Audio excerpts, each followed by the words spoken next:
All right, y'all. This is Pambella with Real Talk. And why did I? The abuser. Why did I stay with the abuser? Now, I'm going to fast forward it a little bit, y'all, because, as I mentioned, he hurt himself.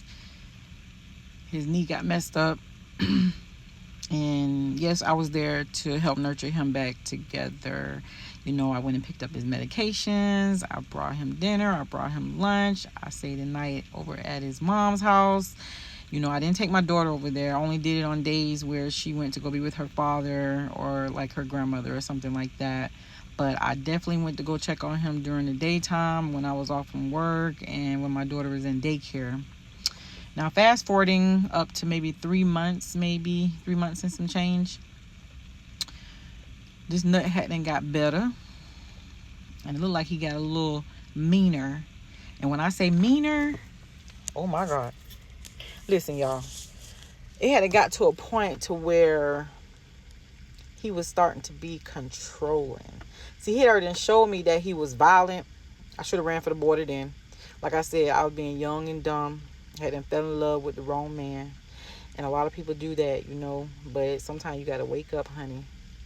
But let me tell you, he had got a little controlling, and it got to a point to where when I was going to hang out with my homegirls, he would like start tripping and be like, why you gotta go here? Why? But these ladies. Your homeboys deal with them. Some of them together. You know what I'm saying? We all just one big circle, a clique. People who hang together. But it seemed like you wanted to, become the devil. You had to got to a point to where your own friends didn't want to be around you because of the way you were doing me. But with that being said, he started getting a little bit more controlling, y'all. And when I say controlling, it was a few times where I would be with my homegirl and we'd be right there in the city. Right in the city. St. Pete. Right there in the city. And her parents would have like crab boils and we would eat all the time and just be hanging out, having loud music, just doing our thing, being girls. Having like water parties, balloon parties. I love going to my homegirl parties. But let me tell you something. That man had them flipped out, y'all.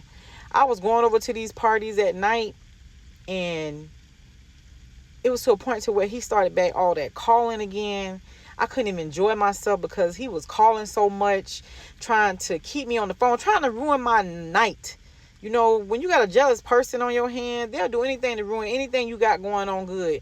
And then when you sit there and invite them to come, they don't want to come, but then get mad because you still going. Like, I just don't understand that part right there with people. Like I said, people crazy. But anyway, he started calling and calling my homegirl to put the phone down. They used to take the phone from me and put it in their purses or hide it or something, or say, go put your phone in the car. They'd be like, you know what? Just go home, man. You ain't finna blow my part. Like, which they was right, because I'm steady sitting here trying to cater to this man and I'm supposed to be chilling with my homegirls, having a good time, which I did. But with that being said, it hadn't got to a point to where this man was coming to where I was without letting me know. And when I say coming to where I was, that means sneaking up, sitting from afar, watching. It's been times where I done went to my car and seen notes on my window, y'all. I'm talking about notes, letters. Talking about he want to kill himself. He want to commit suicide if I don't come home. Just all type of stuff. And when I first started getting the letters, I panicked because I ain't never had nobody do nothing like that before. Like, why are you writing a letter talking about you finna hurt yourself or do something to yourself? Like, why are you doing that? Are you really trying to like give me a heart attack or something like that? Like, I just don't get it. But with that being said, he writing letters. He leaving letters in my windshield. I'm reading the letters. I'm panicking. I'm leaving. I'm going to look for him. He gone. I get to the house. He ain't even at the house or nothing. Like, what is going on? Why are you writing suicide letters and putting them in my windshield? I'm reading the letters. My homegirl's reading the letters. You talking about, oh, you finna kill yourself. I call your mama. It hadn't got to a point to where I was like, you know what? Your son done wrote another letter. You better go find him. It hadn't got to a point to where I was just tired of it. Because you writing all these letters, but you ain't did nothing to yourself yet. Like, why write all the letters? After a while, I started seeing what he was doing. He was trying to manipulate me too at the same time to make me, drop something that I'm doing just to come to him. You know, I can put it like that. And I wasn't with that, y'all. It was just too much. It was starting to get draining, you know. And to be honest, y'all, I'm going to fast forward a little bit. We ended up moving together. I let the fool in my house, you know. I hadn't fell in love with him. You know, I ain't even gonna lie. I was young and dumb. Y'all say what y'all want to say. I was young and dumb. He moved in. And when he moved in, it seemed like it had then calmed down a little bit. It was all right. But then one day, I'm like, when you gonna get up? When you gonna clean up? When you gonna do things for yourself? Because he had then got to a point to where he wasn't doing nothing. He didn't want to wash his clothes. He wasn't cleaning up. He wasn't doing nothing. But he was working. But I'm telling you now, y'all, it's a lot more to this here. Like, y'all just keep listening because it's crazy. This man had then flipped on me, did a 360 and did a 360 back. Y'all gonna learn today when I get done. But anyway, this man had then moved in with me. I allowed him to move in with me. After moving in, like I said, things had then calmed down a little bit. But then it got to a point to where he didn't want me to go nowhere. He wanted me to be home. You know, I'm like, okay, I got me a man in the house, but not knowing I'm finna get myself caught up, which I was already caught up. He was living there. I would get dressed, get ready to go with my homegirls, thinking everything good. You know, I could still go hang out. He said, I'm finna nip this in the bud right now. I can remember one time I was getting dressed, and I had on black and white, and I had some long silver earrings in my ear.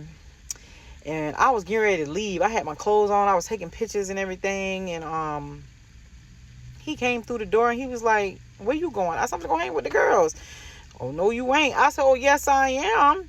So my homegirl had them pulled up. I'm walking outside to go. Next thing you know, I feel somebody grab me by my shirt.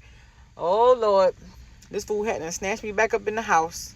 My homegirl was knocking on the door. She hadn't got out, knocked the door because she seen what happened. And she's like, I'm going to call the police. I'm going to call the police. He let me go. He went to the door and told her to leave. She said, you want me to leave? Leave my stupid ass. I said, girl, just go ahead and go. It's like I ain't going to be going nowhere tonight. Listen, when he closed that door, that fool came back charging for me. He had done snatched out my earrings. He had done snatched off my necklace. He was ripping my clothes. I'm like, what are you doing? I'm screaming. I didn't know what was going on. I ain't never had nobody put their hands on me like that. Like, oh my God, it hadn't scared the shit out of me. So he ripping my clothes, telling me, oh, take this shit off. You ain't going nowhere. You finna calm down with going out and everything. When we go out, it's just gonna be me and you. I'm like, no, it's not. I'm 23. I'm not finna be doing all that with you. Now, we want to do little stuff, grown-up stuff, we can do that. But when I want to hang with my girls, I'm going to hang with my girls. Now, with that being said, y'all keep listening because it get a little crazy. It's going to get even crazier. That's just the beginning. Grabbing my shirt, ripping my earrings out, ripping my clothes, that ain't shit. Y'all keep y'all eyes open. That's real talk. And like I always say, falling in love bring lies. And when you have lies, you got lessons to be learned. And that's real talk. Y'all stay tuned for part 5.